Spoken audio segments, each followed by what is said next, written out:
ഈ PCOD ഉള്ള ആളുകൾ ചെയ്യുന്ന മിസ്റ്റേക്കുകളുണ്ടല്ലോ, അവരവരുടെ ലൈഫിൽ ചെയ്യുന്നത്, അതെന്തൊക്കെയാണ്? പ്രധാനപ്പെട്ട ഒരു മിസ്റ്റേക്കാണ് മീൽ സ്കിപ്പ് ചെയ്യുക. വെയിറ്റ് കുറയ്ക്കാൻ വേണ്ടിയിട്ട് പല ആളുകൾ അഡ്വൈസ് ചെയ്യും, പക്ഷേ വെയിറ്റ് ലോസ് അതിൽ ഒരു സിംറ്റം മാത്രമാണ് വെയിറ്റ് കൂടി പോകുന്നത്. അതിലേക്ക് ഫോക്കസ് ചെയ്യാതിരിക്കുക. 2, ഓവർ ഡൂയിങ് എക്സസൈസ്. ജനറലി ഒരാൾ വെയിറ്റ് കുറയ്ക്കാൻ വേണ്ടി ചെയ്യുന്നത് പോലെ ഹൈ ഇൻറ്റൻസിറ്റി എക്സസൈസ്, ഒരുപാട് ജമ്പിങ് വർക്കൗട്ടും ബർപ്പീസും യൂട്യൂബിലൊക്കെ നോക്കിയിട്ടുള്ള ഒരുപാട് വർക്കൗട്ട് ഉണ്ടാവും.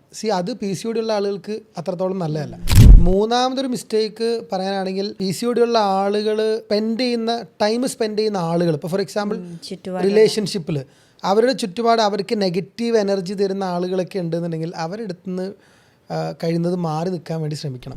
ഒരു നാലാമതൊരു മിസ്റ്റേക്ക് പറയാനാണെങ്കിൽ നമ്മളിവർ കഫൈൻ്റെ അളവൊക്കെ കൂടുതൽ, ഇപ്പോൾ ഫോർ എക്സാമ്പിൾ കൂടുതൽ ടീ, കോഫി ഇതൊക്കെ ഏർലി മോർണിംഗിൽ കുടിക്കാതിരിക്കുക. പൊതുവേ ടീ, കോഫിയൊക്കെ ഒരു ഈവനിങ് അല്ലെങ്കിൽ ആഫ്റ്റർനൂൺ അല്ലെങ്കിൽ മോർണിംഗ് ഒരു 10 to evening 4 വരെയൊക്കെ ടീ, കോഫിയൊക്കെ ഇൻടേക്ക് ചെയ്യുക. പിന്നെ ഒരു മിസ്റ്റേക്ക് പറയാനാണെങ്കിൽ PCOD ഉള്ള ആളുകൾ PCOD എന്നുള്ള റൂട്ട് കോസിനെ സോൾവ് ചെയ്യാതെ ഇതിൻ്റെ സിംറ്റംസിനെ ഫോക്കസ് ചെയ്യാൻ പോകും, അല്ലെങ്കിൽ അതിനെ സോൾവ് ചെയ്യാൻ പോകും. ഫോർ എക്സാമ്പിൾ ഹെയർ ലോസ് ഒരു സിംറ്റമാണ്, അത് മാറാൻ വേണ്ടിയിട്ട് എന്തെങ്കിലുമൊക്കെ ഓയിൽ വാങ്ങി തേക്കുന്നത് ഒരു മിസ്റ്റേക്കാണ്. ആക്നെ മാറാൻ എന്തെങ്കിലുമൊക്കെ ക്രീം ഉപയോഗിക്കുന്നത് അതൊരു മിസ്റ്റേക്ക് തന്നെയാണ്. നമ്മൾ ഫോക്കസ് ചെയ്യേണ്ടത് ഇതിൻ്റെ റൂട്ട് കോസിലേക്കായിരിക്കണം. എന്തുകൊണ്ട് PCOD വന്നു, അല്ലെങ്കിൽ PCOD മാറാൻ നമ്മൾ